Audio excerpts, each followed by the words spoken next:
পুরুষের ভালোবাসা না বুঝে যখন একটি নারী জেদ করতে শুরু করে, তখন দিন দিন দেখবেন কি ওই সংসারে অশান্তি লেগে যায়, বা ওই ভালোবাসায় দিন দিন অশান্তি লেগে যায়। একটি নারী যখন জেদ করে, বা একটি নারী যখন জেদ করে নিজের নিজের ক্ষতি করার চেষ্টা করে, তখন দেখবেন কি ওই নারী দিন দিন শেষ হয়ে যায়। কারণ যখন নারী জেদ করতে যাবে, তখন ওই নারীর সমস্ত কিছু তছনছ হয়ে যাবে।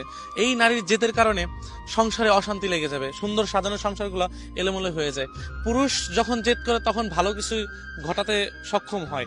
যখন একটি নারী জেদ করে, তখন অনেক কিছু থেকে না, ভালো ভালো জিনিসের থেকে বিচ্ছিন্ন ঘটে যায়। যেমন ডিভোর্স, ভালোবাসার বিচ্ছেদ, বা সাজানো সংসার, বা সাজানো যে কোনো নারীর জীবনে যত জিনিসগুলো আছে না কেন, যখন নারী জেদ করবে না, তখন এই জিনিসগুলো থেকে না সবকিছু এলোমেলো হয়ে যায়। এই জন্য নারীর জেদ থাকা ভালো, তবে এতটাই জেদ থাকা ভালো না যে জেদের কারণে নারীর সমস্ত সবকিছু নষ্ট হয়ে যায়।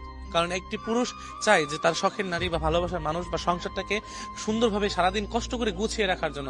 কিন্তু যখন এই নারী না বুঝে, যখন জিদ করে, বা নিজের সাথে নিজে যখন জিদ করে, তখন ওই নারী ধ্বংস হতে সময় লাগে না। কারণ এমন সমাজে অনেক নারী আছে, দেখা যাবে কি ভালোবাসার মানুষের সাথে জিদ করে, সংসারে জিদ করে সবকিছু তছনছ করে ফেলছে। তবে একটা জিনিস কি জানেন, যে নারীর বোঝা উচিত যে আমার জিদের কারণে সুন্দর একটা সংসার, আমার জিদের কারণে আমার আমার স্বামী বা আমার আমার ভালোবাসার মানুষ, আমার পরিবার, আমার সন্তান, আমার জীবন সবকিছুই তছনছ হয়ে যাচ্ছে।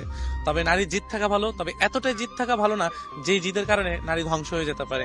আমাদের সমাজে এখনো এমন অনেক নারী আছে যেখানে জানেন নারীর জিদের কারণে সবকিছু তছনছ হয়ে গেছে। সাজানো সংসার, সাজানো পরিবার, সাজানো ভালোবাসার মানুষ, সাজানো নিজের জীবনটা, এমন অনেক নারী আছে। তাকাইলেই সমাজে দেখতে পাবেন কি অনেক নারী আছে যাদের জীবনটা না এই জেদের কারণে, তার এই খামখেয়ালির কারণে, অতিরিক্ত জেদের কারণে, রাগের কারণে তার সবকিছু এলোমেলো হয়ে গেছে।